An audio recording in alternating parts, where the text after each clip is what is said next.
Allons, Christelle Akoussa, juste monter quelque peu, enfin juste une réclame, on passe directement à notre invité. On va directement, c'est ça? Ok, d'accord, on va directement. Et je suis Valène Guédé en compagnie de monsieur, du docteur Yao Yao Alain. Bonjour. Il Bonjour, n'est plus à présenter en même temps, hein. effectivement. Alors, Je vous suis un homme êtes, de la musique ivoirienne et je suis vraiment très ravi de vous rencontrer sur ce et plateau. surtout de Bah, moi l'écouter, hein. aussi. C'est très, très passionnant de parler avec Valène. Vous êtes secrétaire général de l'ONG Gaïa, qui fait dans le planting d'arbres, avec évidemment à sa tête le capitaine CKCK. Et avec vous, on va parler donc de l'avantage de planter des arbres. Pourquoi parler de planting d'arbres? Parce que simplement, notre couvert forestier, on n'a pas besoin de faire Sciences Po pour savoir que ce couvert-là disparaît de jour en jour, d'année en année. Nous sommes à moins de 3 millions maintenant, je crois, Oui, d'arbres sur autour de 3 territoire. millions. Alors que nous étions à 16 millions à une certaine époque, Effectivement, hein. aux années de l'indépendance, en 1960, on était à plus de 16 millions d'hectares de forêt. Voilà, aujourd'hui 3 millions. Oui. Alors, donc, ils sont là pour sensibiliser pour le planting d'arbres. Est-ce que vous êtes écouté déjà? Est-ce que le fait de Euh, planter des arbres pour les Ivoiriens, c'est quelque chose d'important? Effectivement, je voudrais d'abord vous dire merci C'est moi. pour l'opportunité que vous nous offrez de venir porter le message de sensibilisation de l'ONG Gaïa à la nation ivoirienne. Je pense que depuis 8 ans que nous sommes dans l'activité de reboisement, de plus en plus les populations à la base, les autorités locales, qu'elles soient traditionnelles ou administratives, et au niveau même gouvernemental, je pense que nous sommes de plus en plus écoutés et les décisions en vue d'étendre les superficies et les reboiser sont de plus en plus prises. Voilà. D'accord. Alors, vous avez fait quoi et quoi et quoi et quoi? Planter où et où? Sensibiliser comment? Quel est votre programme d'action pour que nous, on puisse se dire, attention, c'est vrai, je dois construire et tout, mais il faut que je laisse quand même un petit couvert pour le planter. Merci. Vraiment. Au niveau de l'ONG Gaïa, nous avons reboisé dans plusieurs départements de la Côte d'Ivoire, depuis Akupé, qui est notre base, Adzopé, Aniblekro, Kounfao, Daoukro, Bokanda, Tébissou, Toumoudi, Tiasalé, Issia, Daloa. Vous êtes à combien d'hectares déjà avec tout Aujourd'hui, ça? nous sommes à plus de 1500 hectares que nous avons reboisé. L'année passée seulement, nous avons fait 556 hectares. Alors, comment ça Les se... chiffres, je voudrais juste expliquer. J'ai dit 1500 hectares parce que 1500 hectares parce que en général, il y a des fois, nous reboisons et nous entretenons les parcelles sur 3 ans. Ok. Et Et après les 3 ans, 3 ans, les nous communautés prennent le retournons relais. effectivement les communautés. Or, très souvent, le suivi, après que nous ayons fini, C'est ça. n'est pas Elles comme n'assurent lorsque nous pas. étions là, Elles effectivement. n'assurent pas. Mais est-ce qu'elles ont tout pour assurer aussi, c'est cela? Nous leur apportons le conseil, nous leur apportons aussi l'expertise. Lorsque cela est possible, nous allons même les soutenir en leur envoyant disons, les moyens. Donc, ce que nous pouvons, nous le faisons. Mais ça ne... Vous Mais n'êtes pas malheureusement, satisfait. nos moyens sont limités, donc il arrive des fois C'est où ça le nous problème, n'arrivons pas, souvent sous nos voilà, tropiques, hein, entretenir. effectivement. Après qu'on ait construit ou après qu'on ait bâti ou après qu'on ait reboisé, entretenir, c'est toujours compliqué sous nos tropiques, hein. Enfin bref, déjà il faut féliciter votre action. Merci. Vous avez donc 1500 hectares déjà.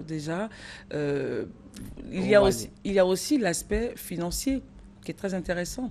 Par exemple, lorsqu'on fait du tech, lorsqu'on y va sur le reboisement du tech, on arrive à s'en sortir avec des millions. Effectivement, l'avantage de planter une parcelle de terre est effectivement écologique d'abord, puisque lorsqu'on met un plan en terre, ce plan a besoin de grandir. Et pour grandir, ce plan séquestre le dioxyde de carbone, qui est le principal gaz à effet de serre, pour produire de l'oxygène. Et ça, c'est des choses qu'on a plus ou moins appris depuis l'école primaire. Et au-delà de ce volet, il y a L'aspect financier. l'aspect financier. Bon, comme vous voulez qu'on Oui, aille c'est très effectivement sur important l'aspect parce que, financier, vous parce savez, que effectivement, pour 1 hectare de Voilà. plan de terre planté, le propriétaire peut se retrouver autour de 15 à 20 ans avec plus de 20 millions. c'est-à-dire que s'il ne comprend pas pourquoi il doit replanter, Effectivement. le fait qu'on puisse se dire qu'il y a des sous à la clé, ça peut changer ses habitudes, hein. Tout est bon pour avoir les arbres, en fait, c'est ce que je veux dire. Tout est bon pour pousser quelqu'un à faire du planting. Donc, au bout de combien d'années on a 20 millions déjà pour le tech? Au bout de 15 à 20 ans, Et- on peut avoir facilement 20 millions. Et C'est même long plus. aussi, hein. Normalement, il n'y a pas de- voilà. selon les dispositions qui sont en vigueur, il y a des périodes transitoires. Au bout de 6 à 7 ans, il y a normalement pour une plantation de teck bien suivie, une première éclaircie. Ce sont donc un certain nombre de plants. Pour un reboisement d'un hectare, nous le faisons à un écartement de 4 sur 2 séquences, ce qui fait autour de 1000 plants par hectare. Et au bout de 6 à 7 ans, il faut extraire donc de ces 1000 plants autour de 300 plants. Ce sont des perches qui normalement se vendent et qui peuvent rapporter autour de 3 à 4 millions. Déjà, parce que les pêches font 10 000 francs le déjà plan. Déjà mi-saison, 3-4 millions. Effectivement. Et au bout de 12-13 ans, il y a une deuxième éclaircie qui va constituer aussi à extraire, disons, le même nombre de plants, 300 à 400 plants, qui sont les poteaux et qui eux aussi sont vendus. Et pour avoir les plants de teck, c'est facile pour ceux qui seraient intéressés maintenant à vous écouter, qui voyaient le planting comme étant l'affaire de l'État ou l'affaire du gouvernement.